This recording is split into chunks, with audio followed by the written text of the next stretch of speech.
आप देख रहे हैं इंडिया न्यूज। मैं हूं रचना बंसल। शुरुआत करेंगे इंडिया 100 की। शाहीन बाग प्रदर्शन को लेकर सुप्रीम कोर्ट ने बड़ा फैसला लिया है। कोर्ट ने कहा कि सार्वजनिक जगहों पर अनिश्चित काल तक प्रदर्शन नहीं हो सकता है। कोर्ट ने कहा कि निर्धारित जगहों पर ही प्रदर्शन किया जाना चाहिए। आने जाने के अधिकार को रोका नहीं जा सकता है। कोर्ट ने कहा कि सार्वजनिक बैठकों पर प्रतिबंध नहीं लगाया जा सकता, लेकिन उन्हें निर्धारित क्षेत्रों में होना चाहिए। सुप्रीम कोर्ट ने फैसले में यह भी कहा कि प्रशासन को रास्ता जाम कर प्रदर्शन कर रहे लोगों को हटाना चाहिए। कोर्ट के आदेश का इंतजार नहीं करना चाहिए। ड्रग्स कनेक्शन को लेकर कई दिन से जेल में बंद बॉलीवुड एक्ट्रेस रिया चक्रवर्ती को बड़ी राहत मिली। बॉम्बे हाईकोर्ट ने रिया को सशर्त जमानत दे दी है। रिया चक्रवर्ती को 1 लाख के निजी मुचलके पर जमानत मिली है। रिया को पासपोर्ट जमा कराना होगा और मुंबई से बाहर जाने के लिए पुलिस से परमिशन लेनी होगी। रिया के भाई शौवे की जमानत याचिका खारिज हो गई है। ड्रग पैडलर बासित परिहार को भी बेल जो थी वो कोर्ट ने रिजेक्ट की। 11 सितंबर को स्पेशल एनडीपीएस कोर्ट ने इन 5 की जमानत याचिका को खारिज किया था। इसके बाद सभी ने बॉम्बे हाईकोर्ट का रुख किया था। एम्स की रिपोर्ट पर संज्ञान लेने की खबरों का स्वास्थ्य मंत्री हर्षवर्धन ने खंडन किया है। कहा कि मैंने इस बारे में किसी से कोई बात नहीं की। गलत खबरों से बचने की जरूरत की बात भी कही। हाथरस कांड में बड़ा खुलासा हुआ है। यूपी पुलिस की जांच में पता चला है कि पीड़िता के भाई और आरोपी संदीप के बीच में फोन पर 104 बार बातचीत हुई। पीड़िता के भाई ने आरोपी को 62 कॉल किए थे, वहीं आरोपी ने पीड़िता के भाई को 42 कॉल किए थे। अक्टूबर 2019 और मार्च 2020 के बीच में ये बातचीत हुई है, जिसे ध्यान में रखकर एसआईटी रिपोर्ट तैयार कर रही है। एक बार फिर से एसआईटी की टीम हाथरस पहुंची है और वो पीड़िता के परिवार का बयान दे रही है। हाथरस गैंगरेप पीड़िता के परिवार के हर सदस्य के लिए 2 सुरक्षाकर्मी मुहैया करवाए गए हैं और कहीं भी जाने से पहले उन्हें इसकी जानकारी सुरक्षाकर्मियों को देनी होगी। उधर योगी सरकार ने एसआईटी को जो जांच थी वो पूरा करने के लिए 10 दिन का और वक्त दिया है। आज एसआईटी को सरकार को रिपोर्ट देनी थी। हाथरस गैंगरेप की पीड़िता के परिवार से मिलने गए आम विधायक कुलदीप कुमार पर एफआईआर दर्ज की गई है। दरअसल कुलदीप पर आरोप है कि कोरोना संक्रमित होने के बाद भी वो पीड़ित परिवार से मिलने के लिए पहुंचे। महाराष्ट्र की वसई में हाथरस मामले को लेकर कांग्रेस प्रदर्शन कर रही थी। इस दौरान कांग्रेस के ही कार्यकर्ता आपस में भिड़ गए और जमकर लात घूंसे चले। बलरामपुर में गैंगरेप पीड़िता के परिजनों ने सीएम योगी के नाम ज्ञापन सौंपा और उन्होंने सरकारी नौकरी की मांग की थी। बिहार चुनाव को लेकर पहले चरण के लिए नामांकन में महज 2 दिन का वक्त बचा है। ऐसे में आज आरजेडी और कांग्रेस प्रत्याशियों की सूची जारी हो सकती है। बिहार चुनाव को लेकर एनसीपी ने 145 सीटों पर अकेले चुनाव लड़ने का ऐलान कर दिया। एनसीपी नेताओं ने कहा महागठबंधन में सम्मानजनक सीटें नहीं मिलने का फैसला लिया। सूत्रों के मुताबिक बिहार चुनाव को लेकर जेएमएम ने महागठबंधन में 12 सीटें मांगी हैं, लेकिन इस पर अभी तक सहमति नहीं बन पाई है।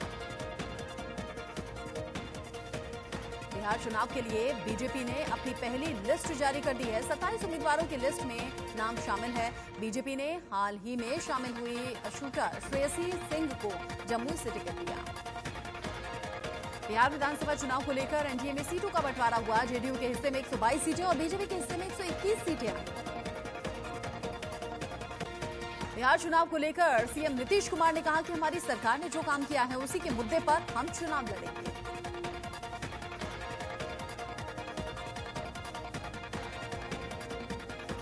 चिराग पासवान को झटका देते हुए बाहुबली पूर्व विधायक सुनील पांडे ने पार्टी छोड़ दी है।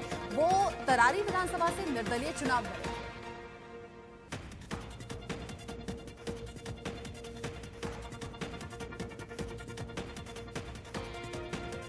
मध्य प्रदेश उपचुनाव को लेकर बीजेपी ने अपने उम्मीदवारों की सूची जारी कर दी है। एमपी में 28 सीटों पर उपचुनाव होना है।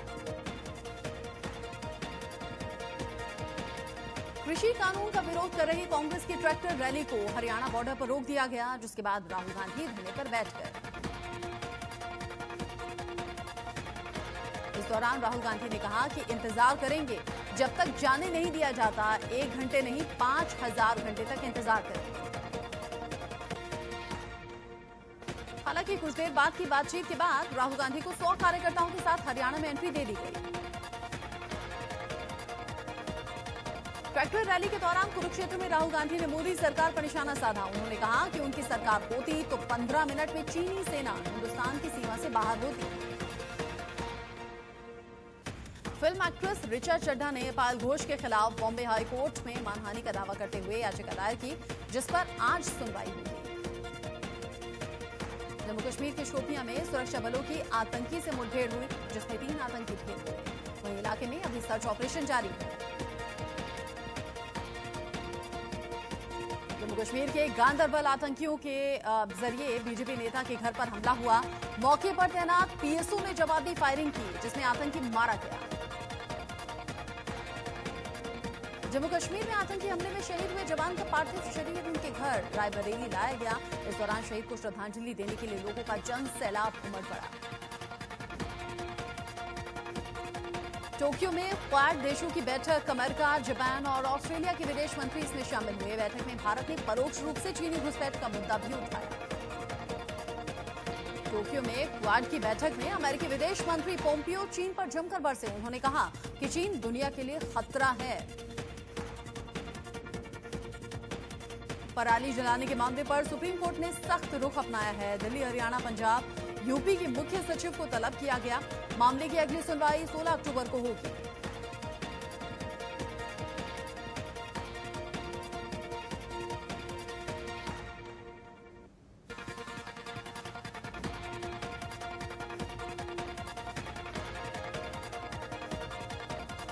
पराली जलाने को लेकर सुप्रीम कोर्ट ने संज्ञान लिया है। 4 राज्यों से रिपोर्ट मांगी गई है, तलब की गई है और इन 4 राज्यों को जवाब देना होगा कि आखिर पराली जलाने से किस तरीके से प्रदूषण बढ़ रहा है और कैसे इस पर नियंत्रण पाने की कोशिश हो सकती है।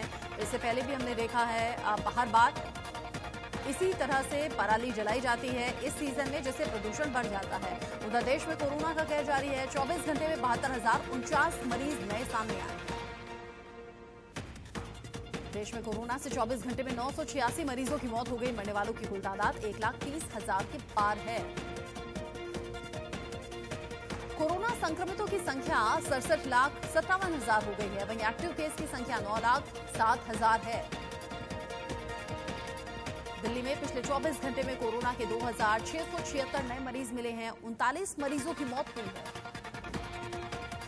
महाराष्ट्र में कोरोना के अब तक कुल 14,63,000 से ज्यादा केस सामने आ चुके हैं। पिछले 24 घंटे में 12,000 से ज्यादा नए मरीज बढ़े हैं।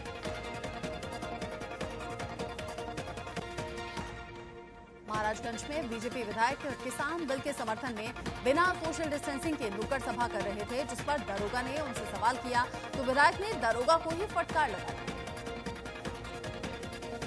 मध्य प्रदेश के गृह मंत्री नरोत्तम मिश्रा ने कहा कि कोरोना से बचने के लिए अभी मास्क ही वैक्सीन का काम कर रहा है।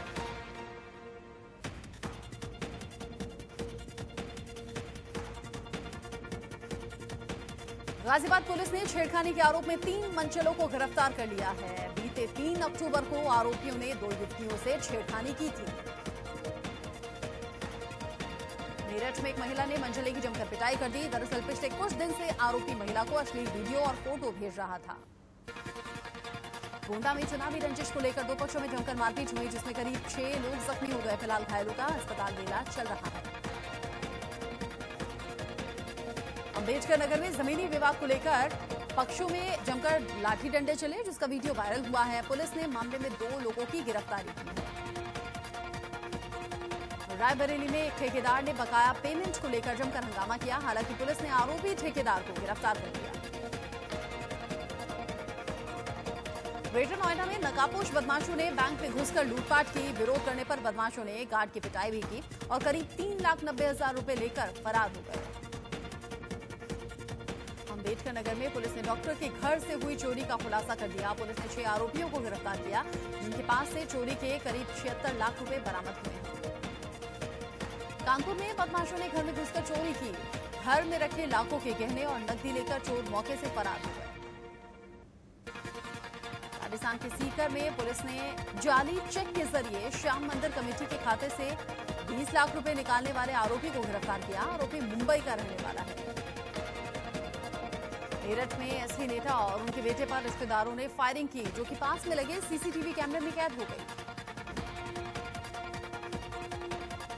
मौके पर पहुंची पुलिस ने 2 आरोपियों को गिरफ्तार कर लिया है। मामला दर्ज करके जांच शुरू कर दी गई है। कानपुर में एक ट्रक की बैटरी फट जाने से आग लग गई, जिससे कि ड्राइवर और कंडक्टर आग में झुलस गए। फायर ब्रिगेड की गाड़ियों ने कड़ी मशक्कत के बाद इस आग पर काबू पाया। गाजियाबाद के चमन विहार कॉलोनी में आग लगने से हड़कंप मच गया। आग में करीब 100 से ज्यादा झुग्गियां जलकर खाक हो गई। फायर ब्रिगेड को करीब 15 गाड़ियां भेजनी पड़ी, जिसके बाद आग पर काबू पाया गया। लखीमपुर खीरी में 2 सांडों की लड़ाई का वीडियो वायरल हो रहा है। स्थानीय लोगों ने कड़ी मशक्कत के बाद सांडों को छुड़वाया, तब जाकर आवागमन वहां से शुरू हो पाया।